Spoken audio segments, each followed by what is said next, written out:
इस मूवी के आगाज़ में हम देख सकते हैं ये कहानी एक गांव से शुरू होती है जहां एक गरीब सी फैमिली होती है मगर उस फैमिली के एक लड़का होता है मनोज नाम का जिसका ख्वाब होता है बड़ा अफसर बनना और वो करने के लिए वो बहुत पढ़ाई करना शुरू करता है।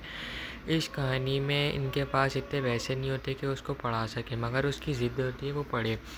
वहाँ पे अपने गांव से जो पेपर दे रहा होता है वो छाप के दे रहा होता है जिसमें एक पुलिस ऑफिसर आके वहाँ छापा मारते हैं और सबको फेल कर देते हैं पेपर में। मगर वहाँ के जो हेड होते हैं वो कहते हैं ये बच्चे इस काबिल नहीं है कि हर पास कर सकें तभी हम छपाते हैं। और फिर वो पुलिस ऑफिसर धमकी में नहीं आता। वो कहते हैं ये गांव है या कुछ भी हो सकता है मगर वो धमकी में नहीं आते और पुलिस ऑफिसर उनको ले जाते हैं वहाँ के हेड को। फिर मनोज के अब्बा गांव के छोड़ के शहर की तरफ निकल पड़ते हैं अपना कमाने के लिए। गांव से उनका गुजारा नहीं होता। मनोज का भाई जेल में बंद होता है और मनोज उनको धमकी देता है आपने गलत काम के लिए बंद करा है, मैं आपको इसका सज़ा दिलवा के रहूँगा। और वो उस ऑफिसर को बुला के ले आते हैं ईमानदार वाले को जिन्होंने उनका कॉलेज में पेपर रुकवाया था। फिर वो उसको पूरी कहानी बताते हैं और वो अपने भाई को छुड़वा लेता है। ऐसी वो दोनों जा रहे होते हैं रास्ते से, पुलिस ऑफिसर उनको रास्ते में मिलता है और वो उन दोनों को घर छोड़ देता है। फिर मनोज उनसे कहता है मैं क्या करूं, मुझे मेरा ये ख्वाब है। तो पुलिस ऑफिसर उनको बताता है आप ईमानदारी से पेपर दें और पढ़ें। फिर मनोज अपने पढ़ाई में मगन हो जाता है और ईमानदारी से पूरे पेपर देते हैं अपने।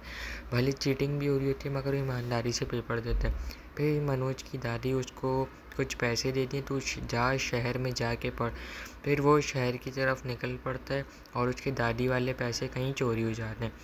फिर उसको बहुत भूख लग रही होती है और वो कुछ खाने के लिए एक होटल में जाता है मगर उनको बताते हैं मेरे पास पैसे नहीं है। और फिर वो होटल वाले उनको एक प्लेट बना के दे देते हैं। वो उसको पैसे वैसे का कुछ नहीं कहते। वहाँ एक और लड़का आया हुआ होता है जो वही पढ़ने जा रहा होता है और मनोज उससे कहते हैं कि आप ये करने जा रहे हैं। मनोज उससे सब पूछता है, वो लड़का सब बताता है ये ऐसे ऐसे ऐसे करते हैं। तो मनोज उससे बहुत प्लीज़ करके बहुत रिक्वेस्ट करके अपने साथ ले जाता है। वो उसका ख़र्चा उठाता है मनोज का।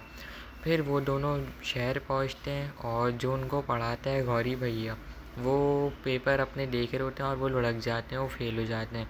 फिर मनोज को पढ़ने के लिए कोई ट्यूशन चाहिए होती है। फिर मनोज एक अच्छी कोचिंग में जाता है जहाँ वो एडमिशन ले लेता है मगर वो देखता है गौरी भैया की फ़ेक पिक्चर और वो श्रद्धा भी एडमिशन लेने आई हुई थी और उनके सामने कह देता है ये झूठ बोल रहे हैं और ऐसा नहीं है। और उसके पापा कहते हैं कि हाँ ऐसा नहीं है, आप उनका फॉर्म दिखाएं, नहीं है तो हम जा रहे हैं। तो ऐसे वहाँ उनकी हाय हेलो नाम वगैरह पूछते हैं तो वो सब बताते हैं यहाँ मैं रहता हूँ, आप यहाँ मिल सकते हैं। तो श्रद्धा एक दिन उससे मिलने आती है। वो एक बुक पढ़ रहा होता है और वो श्रद्धा गलत देख लेती है, वो रख रहा होता है और वो उसको पढ़ता हुआ ऐसा समझती है पढ़ता हुआ देख रहा है। और फिर वो एक दिन होटल में बैठ के ट्रुथ और डेयर खेल रहे होते हैं जिसमें श्रद्धा पे डेयर आता है। तो मनोज उसको कहता है तुम गाना सुनाओ, वो सुनाती है और एक दिन वो क्लास में बता देती है कि ये इसको आता है, बुक पढ़ रहा था। मगर मनोज असल में बता नहीं सका कि बुक पढ़ नहीं रहा था, रख रहा था और वहाँ मिसअंडरस्टैंडिंग हो जाती है। फिर मनोज अपने काम पे लग जाता है दिन रात मेहनत करके आटा चक्की वाले। वहाँ उसका दोस्त आता है और कहता है भाई पढ़ाई पे ध्यान दे लो, इससे कुछ नहीं होगा, जिस काम के लिए तुम आए हो वो तो करो, क्या तुम हर वक्त यहाँ रहते हो, मिलने नहीं आते, इसलिए तुम्हें लाए थे हम यहाँ। तुम पढ़ो, अच्छे से पढ़ो, जितना पढ़ सकते हो, तुम्हें पास होना है इस दफ़ा, ये आटा चक्की छोड़ो, कुछ अच्छी जगह पढ़ लो।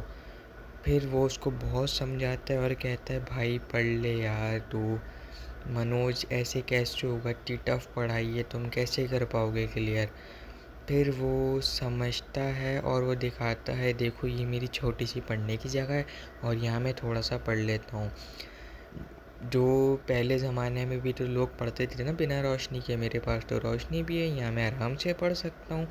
फिर वो उसको बहुत समझाता है कि ऐसा नहीं है, मैं पढ़ लेता हूँ थोड़ा सा ही तो पढ़ लेता हूँ। फिर उसका इंग्लिश का एग्ज़ाम होता है और जिसमें वो एक ऐसे लिखना था किसी और चीज़ पे और वो एक वर्ड उल्टा पढ़ के किसी और चीज़ पे लिख कर आ गया। जो वो बाहर आके देखता है कि क्या मैंने गलत करा है और वो फिर होश खो बैठता है अपना थोड़ी देर के लिए।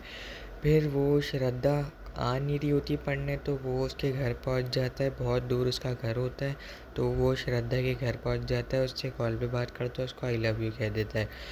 फिर वो अपने गांव जाता है और गांव पहुंच के वो देखता है कि सब कैसा चल रहा है वहाँ, सबकी ज़िंदगी कैसी हो रही है। इतने सालों बाद आया हूँ।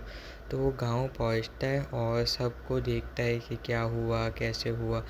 और फिर वो दादी का पूछता है, तो दादी का पता नहीं होता। और वो फिर अपनी अम्मी से पूछता है कि दादी कहाँ है। अम्मी उसको तेल मलने बालों में बिठा देती हैं। और वो फिर रो पड़ता है थोड़ी देर में इमोशनल होके, क्योंकि उसको दादी से बहुत प्यार था, दादी ने उसको भेजा था पढ़ने के लिए। फिर वो वापसी आता है और अब दिन रात मेहनत करता है, काम करता है, 15 घंटे काम करता है, 3 घंटे सोएगा और 3-4 घंटे पढ़ेगा। वो ऐसे करते करते अपने बहुत फैमिली को सपोर्ट करता है। फिर एक दिन उसे श्रद्धा मिलने आती है, क्योंकि वो वहाँ से बाहर निकल ही नहीं सकता था, उसके पास टाइम नहीं होता था, पूरे घर को वही चला रहा होता है ज़्यादातर। तो उससे मिलने आती है और उससे पूछती है, तुम ये काम क्यों कर रहे हो, पैसों की ज़रूरत है तो मुझसे ले लो। फिर वो कहते हैं नहीं, पैसों की ज़रूरत नहीं है, ऐसा नहीं है। फिर श्रद्धा कहती है, तुम फिर क्यों कर रहे हो, क्या मसला है, पढ़ना तो तुमने है, भूल ही गए।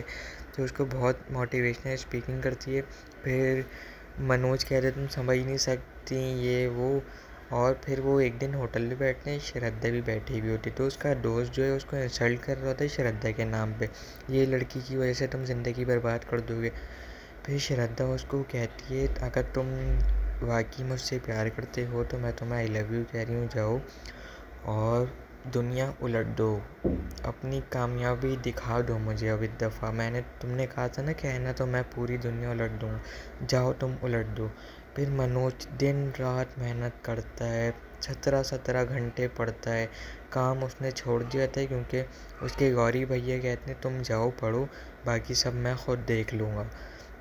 फिर वो दिन रात पढ़ता है पढ़ता है पढ़ता है, इतनी मेहनत, हर रोज़ उठ के सुबह उसका पढ़ना फर्स्ट है।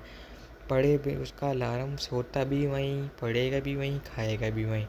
बस कुछ टाइम होता है जिसमें वो बाहर जा सके, उससे गौरी भैया मिलने भी आते हैं एक दिन और उसको गले लगा लेते हैं, जो काम मैंने नहीं करा आज तुम वो करके मैं तुम्हें सिखाऊंगा, तुम कामयाबी की सीढ़ी अपनी चढ़ सकते हो।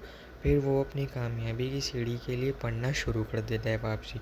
और श्रद्धा उससे मिलने आती है, गौरी भैया खुश होते हैं कि और फिर वो लोग कुछ बात करते हैं कि पढ़ाई कैसी चल रही है, तैयारी वैयारी कैसी हो गई। आपस में इनकी बातें हो ही रही होती हैं कि उसका दोस्त भी आ जाता है। फिर वो दोस्त उस श्रद्धा के सामने आ रहा है, तो श्रद्धा को सॉरी कहते हैं कि मेरी वजह से मिसअंडरस्टैंडिंग हुई थी, तो उसके लिए सॉरी। अगर श्रद्धा कहती है नहीं ऐसी कोई बात नहीं है, पेरेंट्स को मुझ पे ट्रस्ट था तो उन्होंने मुझे यहाँ भेज दिया प्राइवेट टैक्सी के साथ। तो इतने में उसका जो एग्ज़ाम हुआ होता है वो रिज़ल्ट देखने जाता है और वो उसमें पास हो जाता है। इससे बड़ी खुशखबरी की बात क्या होगी उसके लिए, वो अपने घर में बताता है, उनको यकीन नहीं आता। फिर उसका अगले दिन होता है जॉब के लिए इंटरव्यू। जिस इंटरव्यू में जाता है वो कहते हैं आपने 12 फेल करिए, मगर वो बताता है 12 फेल एक बार करिए, दूसरी दफ़ा तो पास कर ली थी ना। फिर वो उनको इतनी मोटिवेशन देता है और वहाँ से उनका दिल जीत के निकल जाता है। और वो फिर बाहर आके पढ़ता है, श्रद्धा ने उसको पेपर दिया हुआ होता है कुछ से, वो उसको बाहर आके हंसी खुशी पढ़ रहा होता है और वो बहुत खुश होता है कि मैं ये ख्वाब देखता था और आज मैं पूरा करके बैठा हूँ। फिर वो उन्हीं के पास जाते जिनसे उनको एक टिप मिली थी कि ईमानदारी से जो चीज़ करो वो पूरी होती है। और वो ईमानदारी उसको आज गरीबी से उसको ऑफिसर तक का सफ़र तक करवा गई। ये कहानी बहुत इंटरेस्टिंग है और उम्मीद है मज़ा आया होगा। तो आप सब चैनल को सपोर्ट करें, सब्सक्राइब करना ना भूलिएगा। आने वाली कोई मूवी अगर आप लोगों को चाहिए कमेंट सेक्शन में कर दें, हम वो भी वॉइस ओवर कर देंगे। Thank you.